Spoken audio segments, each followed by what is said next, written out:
Ang walang kapantay na martial god, unang yugto. Kabanata 1676, mga kaaway. 10 uri ng hindi kapani-paniwalang enerhiya. Namangha ang babae mula sa Mon Imperial Palace. Hindi lang siya, kundi ang buong karamihan ay nagulat. Napakakaunting mga tao ang may katawan na nagpapahintulot sa kanila na maunawaan ang 10 iba't ibang uri ng mga abstruse na enerhiya. Maraming tao ang kinailangang isuko ang karamihan sa mga uri ng enerhiya pagkatapos nilang makapasok sa Huangqi layer. Karaniwan, ang mga enerhiya ng mga tao ay humihina habang sila ay lumalakas, gayunpaman, ang mga may katawan na nagpapahintulot sa kanila na maunawaan ang 10 iba't ibang uri ng mga abstruse na enerhiya ay maaaring gumawa ng kanilang mga enerhiya na tumaas ng walang katapusan. Siyempre, mas bihira pa ang mga taong makapag-aral ng 10 uri ng abstruse energies at makapag-fuse sa kanila. Si Lin Feng ay may katawan na nagbigay daan sa kanya na maunawaan ang 10 iba't ibang uri ng abstruse energies at ang kanyang energy fusion ay perpekto. Hindi siya mas mahina kaysa kay Yang Yan. Matapos makapasok sa Huangqi layer, baka hindi na siya magaling sa paggawa ng mga abstruse energies na magkasama. Lahat, kung magtalo kayo sa isa't isa, hindi ako magiging masaya. Sabi ng babae mula sa Mon Imperial Palace, umiling-iling. Pagkatapos, dahan-dahan siyang naglakad patungo sa pavilion sa lawa. Mukhang kinakabahan ng mga babae doon, they wanted to find a boyfriend amongst those geniuses. Pagkaraan ng maikling panahon, ang mga henyo sa bangka ay nakarating sa pavilion, at pagkatapos ay tumigil ang mga batang babae sa pagsasayaw. Halika, sabi ng mga babae. Tahimik nilang sinundan ng mga babae at tumingin sa paligid. Mabilis nilang napagtanto na ang lupa ay nagbabago habang sila ay umuusad, maging ang lawa ay nawawala. Nasa palasyo talaga sila, pero hindi pa nila namalayan. Unti-unti, naramdaman ng karamihan na sila ay nahuhulog sa kadiliman. May kaunting hangin, bituin, buwan, parang wala sila sa palasyo kundi sa labas sa isang magandang gabi. Maraming pavilion sa harapan nila, na magkadugtong ang bawat isa. Sa bawat pavilion, may isang babaeng nakasandal sa balustrade, nakatingin sa buwan. Ito ang mga celestial na babae ng aming grupo, maaari mong makipagkaibigan sa kanila kung gusto mo. Sabi ng magandang babae na kumuha ng mga tao doon. Pagkatapos, naglakad siya pabalik, at lahat ay nakatingin sa malayo. Hindi nila makita ang mga mukha ng magagandang babae, ngunit maaari nilang hulaan na sila ay napakaganda. Ang ganda parang sa panaginip. Bulong ni Qin Shang na bamantong hininga. May 9 na babae ang naghihintay doon para sa kanila. Biglang napansin ni Lin Feng ang isa sa kanila, at mukha siyang pamilyar. Dahan-dahan siyang naglakad patungo sa pavilion at umupo. Hiren, ang celestial girl. Sabi Lin Feng. Tumingon ang magandang babae at ngumiti sa kanya. Kilala siya ni Lin Feng. Nagulat silang Ye. Kaagad na tinawag ni Lin Feng ang babaeng iyon sa kanyang pangalan, na ibig sabihin ay kilala niya ito. Interesting. Hindi pa nila nakita noon si Lin Feng sa vast celestial ancient city at ngayon ay may kilala siyang babae mula sa Mon Imperial Palace. Ang ganda, ang sexy niya. Gusto ko ang babaeng iyon, pupusta ako na mas magaling talaga siya sa kama. Isip ni Yang Yan. Pagkatapos ay naglakad siya patungo sa pavilion kung saan naroon na si Lin Feng. Tumiti ng manipis ang dalaga, kasing ganda ng dati. Matagal-tagal na rin tayong hindi nagkita. Sabi ni Yiren Lei sa malumanay na paraan. Natarante si Lin Feng, ano ang ginagawa ni Yiren Lei doon sa Mon Imperial Palace? Paano kita tatawagan, Celestial Girl? Tanong ni Yang Yan habang nakangiti kay Yiren Lei. Tawagin mo akong Yiren. Sabi ni Yiren Lei, sabay ngiti pabalik. Yiren ang Celestial Girl. Hindi maalis ni Yang Yan ang kanyang mga mata kay Yiren. Ang Mon Imperial Palace ay may libu-libong tao, ngunit narinig ko na ang mga celestial na kababaihan mula sa Mon Imperial Palace ay hindi kapani-paniwala, iniisip ko kung kaya natin. Nakangiting sabi ni Yang Yan tulad ng dati. Kung ipahayag mo ang nais mo, hindi mo na kailangang tumingin sa kanya. Nagbuhos si Lin Feng ng alak sa 2 baso at ibinigay ang isa kay Yiren Lei. Kinuha ni Yiren Lei ang baso at ngumiti kay Lin Feng. Akin na siya. Pumunta ka at humanap ka ng iba. Sabi ni Lin Feng, itinaas ang kanyang baso kay Yiren Lei. Hindi man lang niya sinulyapan si Yang Yan, ang yabang. Binigyan kita ng mukha at ngayon ay masungit ka pa rin. Sabi ni Yang Yan, kinuha ang garapon ng alak at sinunog ito. Asar. Sabi ni Lin Feng, dahan-daang lumingon kay Yang Yan. Sumimangot si Yang Yan at biglang naglabas ng fire energies. Nagkatinginan sila, mukha silang demonyo at Diyos ng apoy.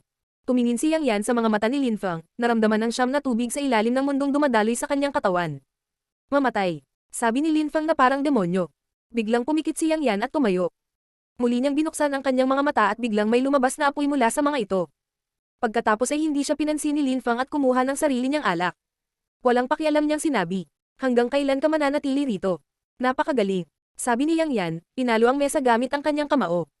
Tapos, tumalikod na siya at umalis. Tinalo siya ni Lin Feng, kaya hindi siya masyadong masaya. Pagkaalis ni Yang Yan, matangkad na pula ang table na kanyang sinunog. Tumingin si Yiren Lei kay Lin Feng, iniisip sa loob na siya ay katulad ng dati. Kailan ka dumating dito? Tanong ni Lin Feng. Mukha siyang galit at naglabas ng ice energies sa apoy para mapatay ito. 2 taon. Nakangiting sabi ni Yi Renlei. 2 taon. Nagulat si Lin Feng at nagtanong. Aalis ka ba kasama ko? Umiling si Yi Renlei at ngumiti. Noon ay nagkasundo tayo, pagkatapos ng daang araw ay magkakaroon na tayo ng kanya-kanyang landas. Anong uri ng mga cultivator ang pinalaki ng Mon Imperial Palace?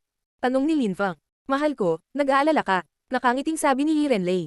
Iba ang Mon Imperial Palace sa iniisip mo. Kung hindi ka naniniwala sa akin, maaari kang tumingin sa iba. Sa sandaling iyon, ang mga lalaki ay nasa ilang pavilion na. Tumingon-lingon si Lin Feng sa mga babae, napansin na lahat sila ay hindi kapani-paniwalang maganda, ngunit ang kanilang chi ay iba sa chi ni Yi Renlei. Iba't ibang chi, ngunit maganda. Bulong ni Lin Feng. Tumiti si Yi Renlei at tumango. Lahat kayo ay tingin sa inyong sarili bilang mga mangangaso, ngunit hindi ninyo alam kung ilan sa inyong mga mangangaso ang naging biktima. Kung mabaigo man ang isa sa inyo, mananalo ang Mon Imperial Palace. Kumunat ang noo ni Lin Feng.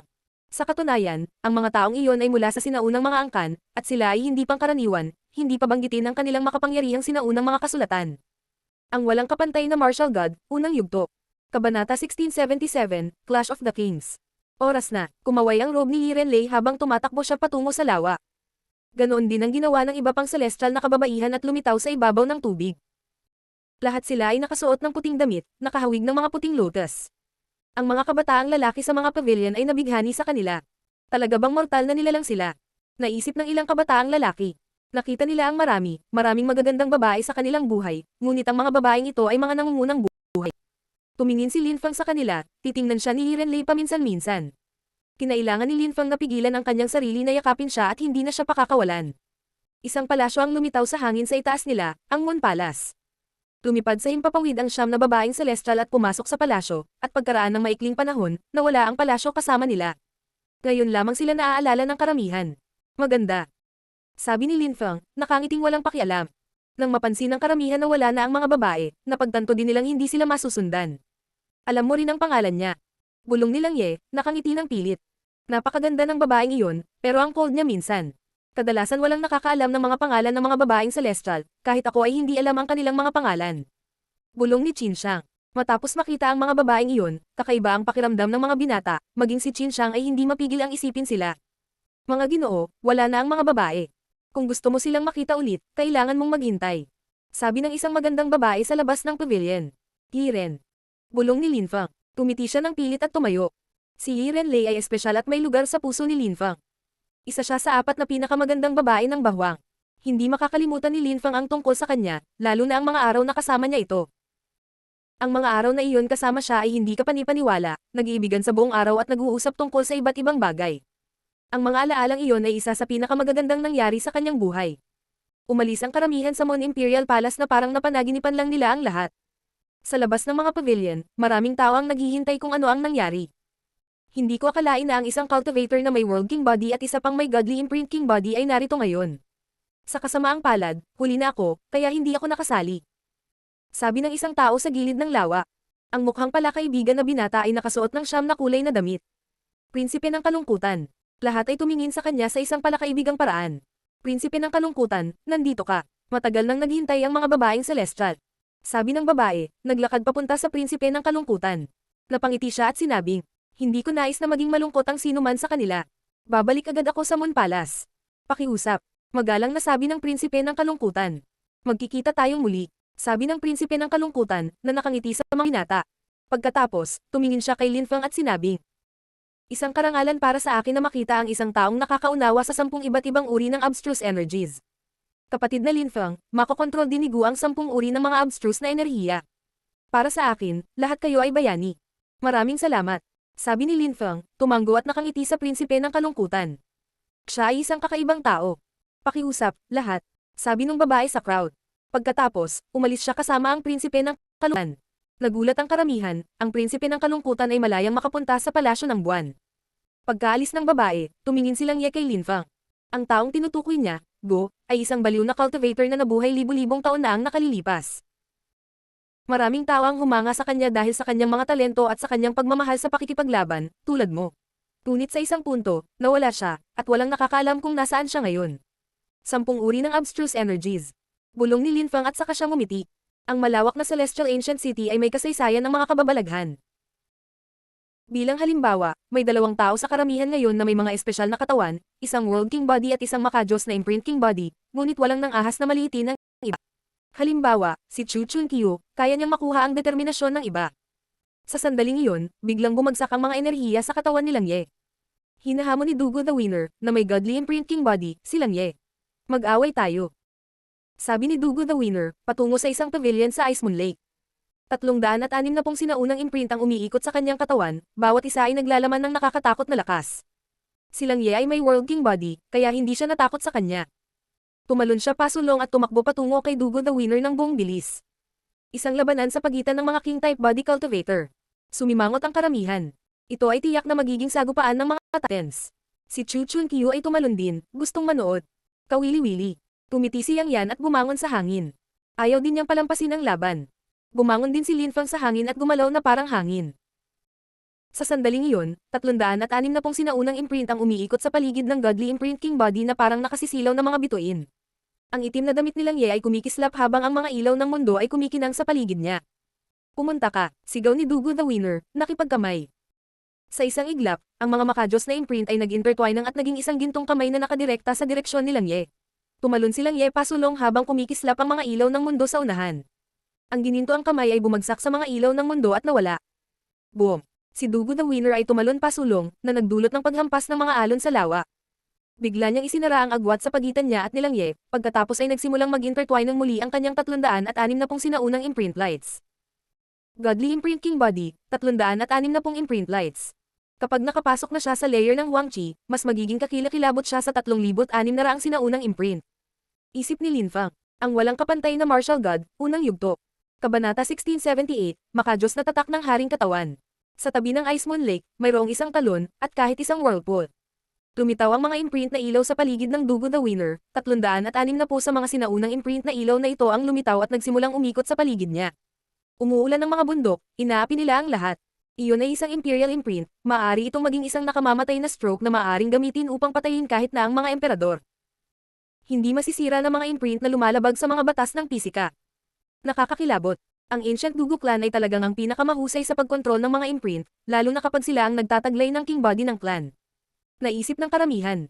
World King Body, napakalakas niya. Lumitaw ang mga ilaw ng mundo sa paligid ng Lang Ye, ang mga ilaw ng mundo ay misteryoso habang mukhang nakamamatay.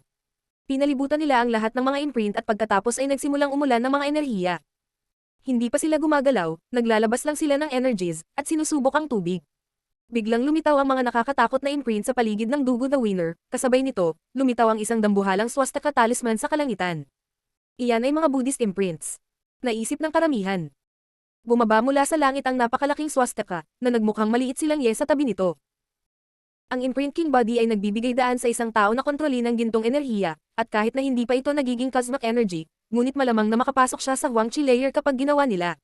Isip ni Lin Fang. Ang mga gintong abstruse energies ay mabuti para sa mga pag-atake, ngunit kapag ang isang cultivator na may makajos na Imprint King Body ay gumamit ng mga ito, sila ay nagiging paputok. Ang pagkakaiba sa pagitan ng mga ordinaryong tao at malalakas na cultivator ay mas malaki kapag nagsimula silang gumamit ng mga abstruse energies at cosmic energies. Bukod sa ancient Buddhist imprints, maraming iba pang nakakatakot na imprint ang lumitaw, na umaatake sa mga ilaw ng mundo. Sa wakas, muling nagpakita si Lang Ye na may hawak na celestial ancient coffin sa kanyang kamay. Habang tumataas ito sa langit, lumitaw ang dalawang magkaibang uri ng lakas. Napakakakaiba ng lakas ng mundo, kaya sigurado akong makapangyarihan ang King Body ng World Clan. Sabi ni Dugo the Winner. Bahagyang kumupas ang kanyang 360 imprint lights. Hindi rin masama ang godly Imprint King Body ng Dugo Clan. Mahinahong sabi ni Lang Ye. Naprotektahan niya ang kanyang sarili hanggang dito, kaya nasiyahan siya, nakita niya ang makajos na Imprint King Body. Ang lakas ni Chu Chun Kyu ay ang kanyang sinaunang imperial na layunin, ang Holy Sun Clan ay may kakilakilabot na paputok na pag-atake ng araw, ang Ancient Witchcraft Clan ay may mahiwagang kapangyarihan, ang mga kabataan mula sa iba pang mga angkan at mga sekta mula sa vast Celestial Ancient City ay hindi rin magkakaroon ng problema sa paglusot. Sa Huang Qi layer, isip Lang Ye, sinadya rin niyang isama si Lin Fang na may espesyal na katawan na nagpapahintulot sa kanya na gumamit ng 10 uri ng abstruse energies, at pagkatapos ay si Meng Qing na mula sa Snow Clan at nagtataglay din ng espesyal na uri ng katawan. Ang henerasyong iyon ay hindi nagkukulang ng malalakas na batang cultivator. Sa huli lang natin makikita kung sino ang tunay na nanalo sa pagitan nating may mga espesyal na katawan. Si Dugo the Winner ay mukhang solemna at magalang. Kasabay nito, bumangon siya sa hangin at inalala ang kanyang lakas. Tapos, nawala siya. Hindi lamang sa pagitan ng mga taong nagtataglay ng isang espesyal na katawan, ito ay sa pagitan ng lahat. Sabi nilang Ye, nakatingin sa malayo kay Kang Xiao at sa iba pa. Tapos na ang labanan, ngunit hindi nasiyahan ang karamihan, gusto nilang makakita pa. Ang World King Body at ang Godly Imprint King Body ay hindi kapanipaniwalang bihira, lalo pa ang magkaharap. Si Lin Fang ay nakaramdam ng labis na kasiglahan. Sinulyapan niya si Yang Yan, na nakatingin din sa kanya pabalik. Hindi lahat ay may katawan na nagpapahintulot sa kanila na kontrolin ng 10 iba't ibang uri ng abstruse energies, ngunit kahit na noon, hindi mo maiisip kung gaano kalakas ang Ancient Holy Clans. Dahil sinabi mo iyon, umasa ka sa iyong sarili, na hindi masama. Sabi ni Yang Yan bago siya bumangon sa ere. Hindi siya nilinggan ni Lin Fang. Sinulyapan niya si Chu Chunqiu at ang binata mula sa Ancient Witchcraft Clan, pareho silang mukhang kalmado, ngunit gayunpaman, hindi sila minamaliit ni Lin Fang. Maging sina Qin Shang at Bai Qi ay tila malakas. Naghiwa-hiwalay ang mga tao, naiwan lamang sina Lang Ye, Lin Fang, at Kang Xiao. Ang Moon Imperial Palace ay opisyal na muling lumitaw sa vast Celestial Ancient City. Sigurado akong mas marami pang kabataan ang iimbitahan nila. Sabi ni Kang Xiao, nakangiting walang pakialam. Interesado siya sa mga celestial na babae ng Moon Imperial Palace. Kung maaari niyang makuha ang isa sa mga ito para sa kanyang sarili, hindi kapani-paniwalang masaya siya. Hindi lang ang babae, ngunit ang Moon Imperial Palace ay mayroon ding hindi kapani-paniwalang mga sinaunang imperial na aklat. Bumalik na tayo. Sabi nilang Ye sa mahinahong paraan. Pagkatapos, bumangon silang dalawa sa ere at umalis. Bumalik sa teritoryo ng Heaven Clan, magkasamang naglalakad sina Lang Ye, Kang Xiao at ilang iba pang tao, pagdating sa tinutuluyan ni Lin Fang at Lang Ye. Lang Ye, medyo matagal na akong nananatili sa Heaven Clan, at pakiramdam ko ay iniistorbo kita dito, kaya aalis ako kasama ang aking asawa. Sabi ni Lin Fang kay Lang Ye. Hindi niya kaibigan ang mga taong iyon, at pakiramdam niya ay ayaw niyang manatili siya doon. Bumalik sa bangka, hiniling ni Kang Xiao kay Lin Fang na bumaba, na hindi pa rin siya nasisiyahang isipin iyon. Sige, aalis na ako sa inyo. Sabi ni Lang Ye, tumango. Naiintindihan niya ang nararamdaman ni Lin Fang. Kung siya si Lin Fang, ganoon din ang ginawa niya. Brother Lin, Brother Lang Ye, mayroon bang bagay na nagpapalungkot sa iyo?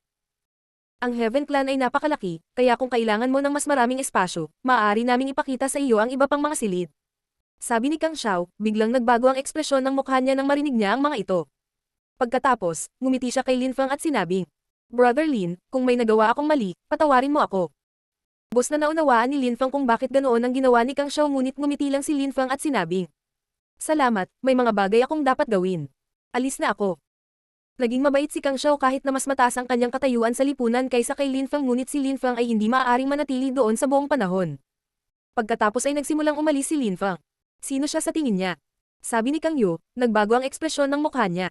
Pinahiya siya ni Lin Fang sa pamamagitan ng pagtanggi sa kanyang imbitasyon. Narinig siya ni Lin Fang ngunit hindi siya pinansin. Nanatiling walang imak si Lang Ye. Sinubukan din siyang tawagan ni Kang Yu, ngunit dinala ni Lang Ye si Lin Fang, kaya gusto niyang umalis kasama niya. Lumapit si Qiu Yuzin kay Lin Fang habang tinanong ni Lang Ye si Kang Xiao. Mangyaring magpaalam kay Kang Lin para sa akin. Alis na ako. Tapos umalis na silang tatlo. Makikita ni Lin Fang. Sabi ni Kang Yu sa malamig na paraan, na parang napahiya din. Hindi na kailangan. Kung gusto niyang umalis, kaya niya, hindi namin siya bilanggo. Pambihira pala siya, na nagpapaliwanag kung bakit matalik na magkaibigan sina Lang Ye at Lin Fang. Kung hindi niya tayo sinaktan, huwag mo siyang atakihin. Mahinahong sabi ni Kang Xiao. Si Kang Yu ay hindi masaya at malamig na umungot. Umalis sina Lin Fang at Lang Ye at nakahanap ng lugar na mapupuntahan.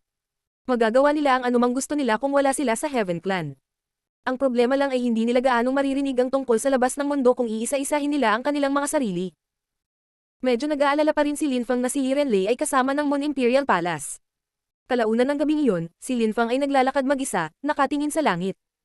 Isang silhouette ang bumaba mula sa langit na may 360 imprint na ilaw sa paligid na.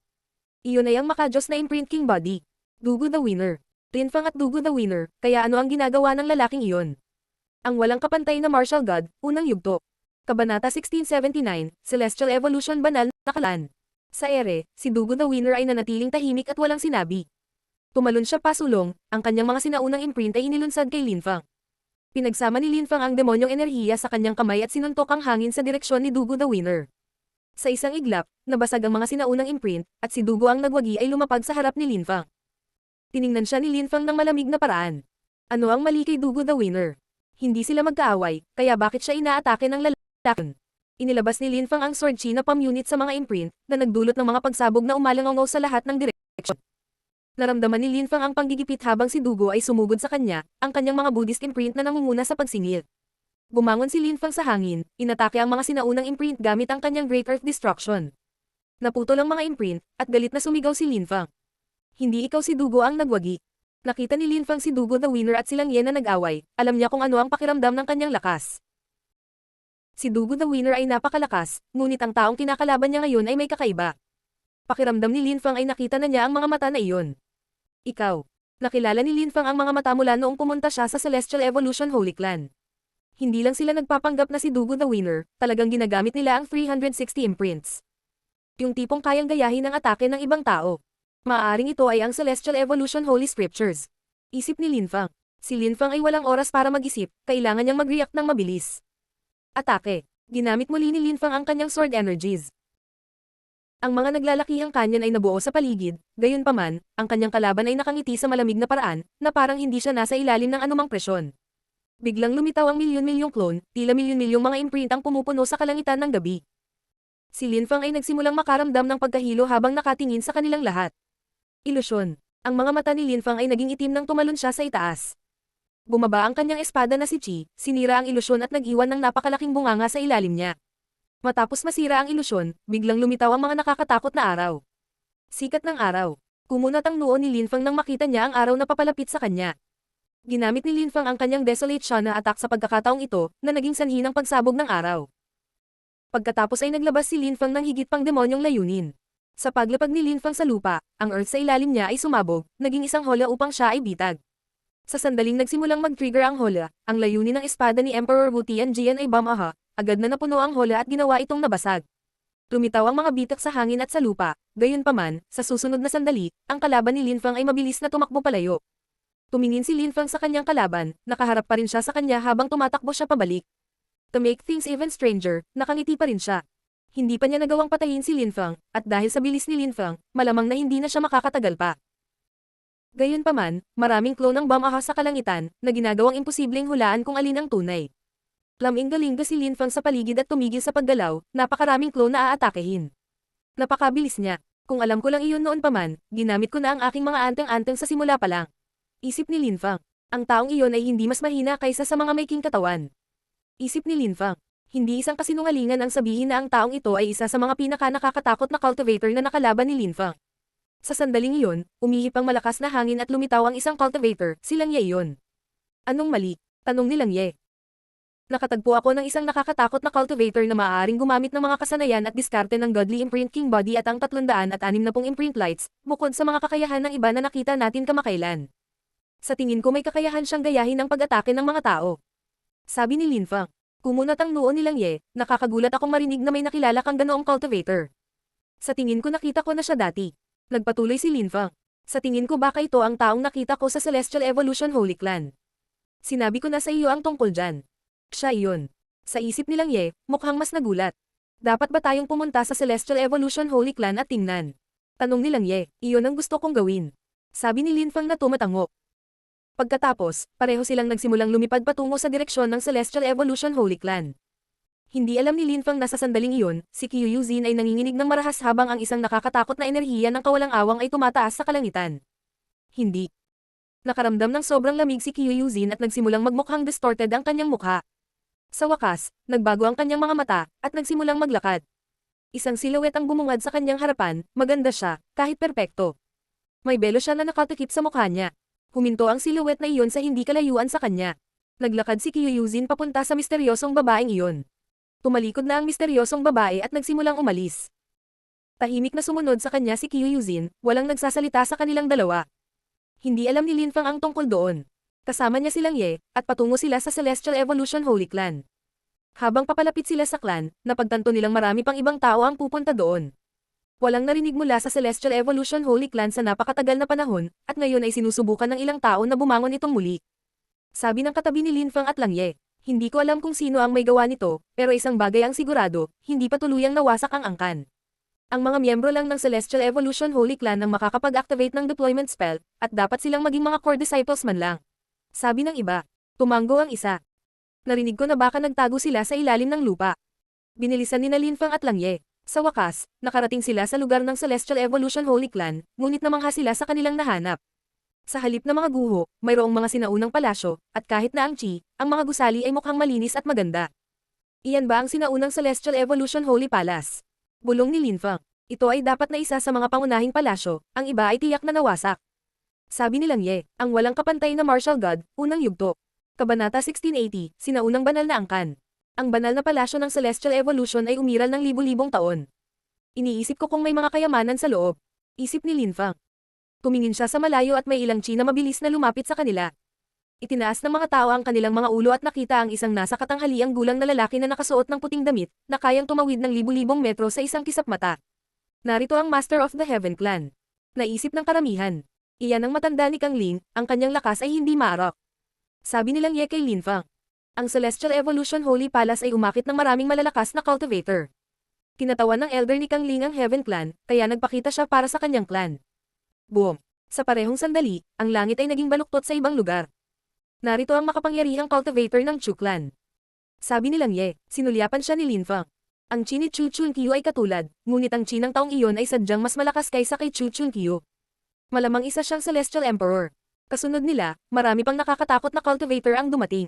Napansin ni Linfeng ang isang cultivator na napapalibutan ng milyon-milyong anino. Malamang na malakas na cultivator iyon mula sa Dugu Clan. Gaya ng inaasahan, agad na tumakbo ang mga taong iyon patungo sa pangunahing bulwagan ng dakilang palasyo. Ang mga tao ay nanunood habang ang mga nakakatakot na enerhiya at mga hibla ng makajos na kamalayan ay sumalakay sa palasyo, lahat ay nagtatangkang maghanap ng mga kayamanan. Magandang langit, muling lumitaw ang banal na palasyo, kaya dapat mayroong mga kayamanan sa loob. Gayunpaman, ang Celestial Evolution Holy Clan ay nawala sa loob ng 1,000 taon na ngayon, kaya hindi magiging madali ang pagnanakaw ng kanilang mga kayamanan. Sabi ng isang Daoist monghe. Ha? Tumingin si Linfeng sa malayo. Bakit lumilitaw ang lalaking iyon sa tuwing lilito ang mga kayamanan? Master, hindi ka papatay. Tanong ni Linfeng.